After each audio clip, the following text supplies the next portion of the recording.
viewpoint at 42 meters, but it's just halfway the tower. It's not too bad. We'll make another stop here at the 5th, you can have a break, and we will make one more stop here at the 2nd floor as well. But you see it's only halfway the tower. The tower runs up at 87 meters. Sorry? There? Here? No, we can't go. It's really too steep. And possibly here it's the open part of the tower, so then if you go with ladders in the open air, I don't think that's what you want to do. You can always stay here, it's very nice. With 87 meters, it's the highest church tower in our city. It's our high-rise building here in Amsterdam, you can imagine. Here are the church bells, we will sit on top. But the tower was built in the 17th century, between 1620 and 1638 they were building, and in the early 17th century. It was in the middle of the golden age here in the Netherlands, especially Amsterdam had a very rich period. That was one of the most important and rich cities in Europe at that time. We're also founding New York at that time, can you imagine? Amsterdam was founding a city like New York. But then Amsterdam was a Protestant city. After the Reformation here in Amsterdam, which was in 1578, Amsterdam was Protestant. And Catholics had not the right to have a church anymore in the city. Only the Protestants had the right to have a church. And they were building a lot of new Protestant churches. And here the Westerkerk is was the biggest they were planning and building. And it's not funny, it's a bit dark humor. The architect, he died 1 year after they started building on the tower. So he never saw it finished, and he was the city architect of Amsterdam. But he made a whole design for the tower, of course. But then he died, and his son, he also was an architect. He changed the whole design of the tower and then he finished it. So instead of building a tower with 8 sides on the top, now it has only 4 sides. And instead of lots of decoration, as just a few details, it's not very rich decorated. So he changed the whole style and the whole design of the tower. And now it's different than it's supposed to be in the first design. Does the first design still exist? I've never really seen, but there are. I think the drawings still exist because they wrote about, and the architect made a lot of other towers in the city as well. And they all had an 8-sided top. That's all the specific details he always used in this movie. And this is totally different. But makes it nice as well. It's also very nice when you're on a viewpoint to look back at the tower and to realize there's another 45 meters ahead. And here you will find the coat of arms of Amsterdam. It's the official city logo, as it was in the 17th century. You see the 3 X's in it, 3 white X's. It's the logo, you'll see it everywhere in the city.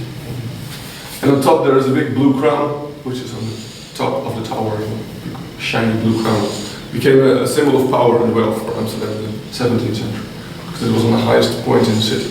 Everybody could see it. Jo? You have an idea about the tower? Upstairs. Upstairs? Yeah, I have one more thing to tell. Then we go upstairs. We have 3 ropes here, and those are the ropes to ring the church bells. The church bells are all the way on the 5th floor. This is the place where they ring them. Okay. They do it every Sunday, and also with weddings and funerals in the church, which is not too often.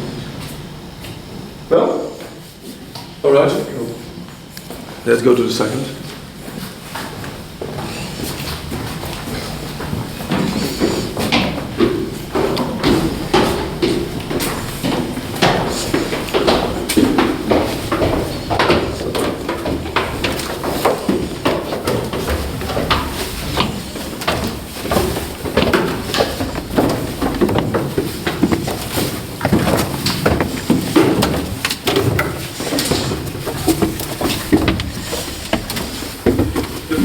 One or two things to point at. This is a very special instrument. It's called a carillon. And it's an instrument in the tower to play on the bells. It's about 30 or 40 different bells. This one is out of use. It's a very old one from the 17th century. In the time that Rembrandt was still painting on his portraits in New York. It was just a small village. As you see, it looks like a keyboard or a piano. You have the white keys. And for the half tones, you have the black keys. And every stick was connected to one bell. Every bell has a different size, so it has a different tone. And then you can play this whole music. It works like this. So you're pulling the clapper of the bell, and then when you pull all the different clappers, you have the instrument. But the bells are like a big collection of all different sizes on the top of the tower. It's a very old one. And here you see a few of those bells. These bells were connected with the instrument here, with the carillon. The bells were made in 1658, pretty old. But they were on the outside of the tower for 300 years. So, and then they had some cracks and some damage. They were too old to use. But they still have a nice sound. Maybe you want to try? Yeah. You can hit them very hard if you want. Not hard enough. Not very musical. You can hear. And the smaller bells have a higher tone and a lower tone, a deeper tone. You can imagine if you have 40 different bells, you have this whole instrument that you can play. There is still a carillon in the top of it. Yeah. We might hear it. Is this another one? This is another one, yeah, exactly. Kind of the same instrument, but it's also arguments. These creaking floors kind of make me nervous. Yeah, this is the head, you know. Looks good solid. Okay, I have a bottom and then I open it. Okay. No, it's the old hatch for pulling up the building materials, yeah. You can open it and then they were pulling it up. Like a trap door or something. Yeah, exactly. Okay. But then the other way around. Yes? Want to see more bells? We got Yes. on the 5th floor in the top. We got 3 bells, as we had 3 ropes on the 1st floor. They're all connected with these bells. These are the original bells from the mid and late 17th century. And this one here is 1686, this bell. And they were only in use when the church was in use. So they were connected with what happened in the church. They would ring these bells.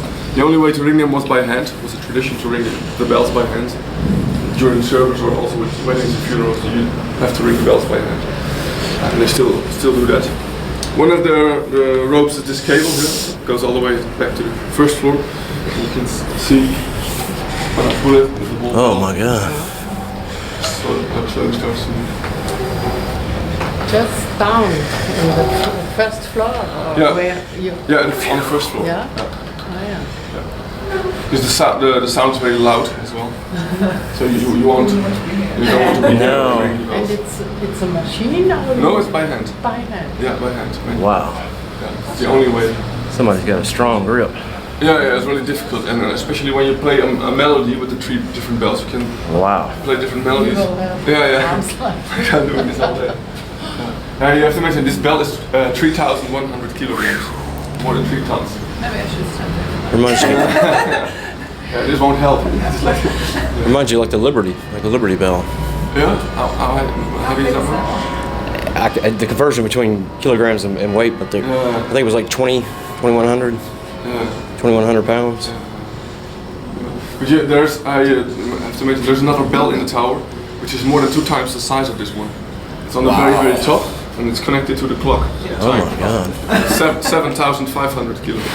It's like a giant bell in the very top. Oh my God. And last thing in the tower, this construction, so with the big beams, you already saw it on the floor below. It's called a bell chair or a glockenstoel. And it's a very important construction in the tower because it's protecting the stone walls of crumbling down. Because it's absorbing all the vibrations of the sound of the bells.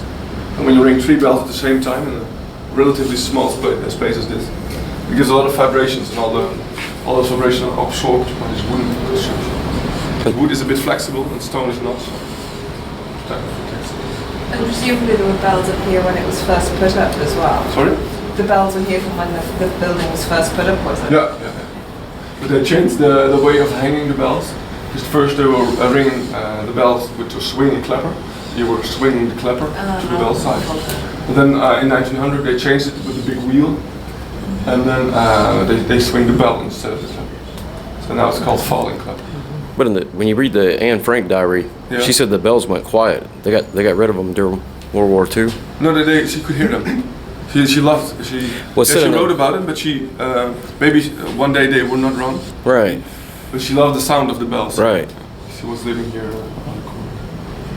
Yeah. No, these are still the original bells, so they were not. They survived. the war. Oh, okay. I gotcha. From 17th century. All right. Yeah, shall we go outside? Viewpoint. Yes. Smile your head again. Oh yeah. You said the Anne Frank house is where? Sorry. Here is the house with a grey side, with a orange triangle rooftop. Oh, okay, I got you. And there's a very small, tiny window in it with a white cross. Gotcha. That's the entrance, the back house.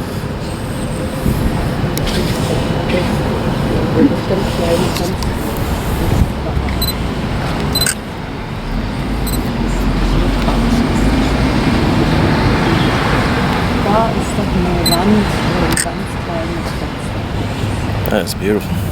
Siehst du das nicht? Ein Haus. Feel free to walk around if you want. You can walk around the tower.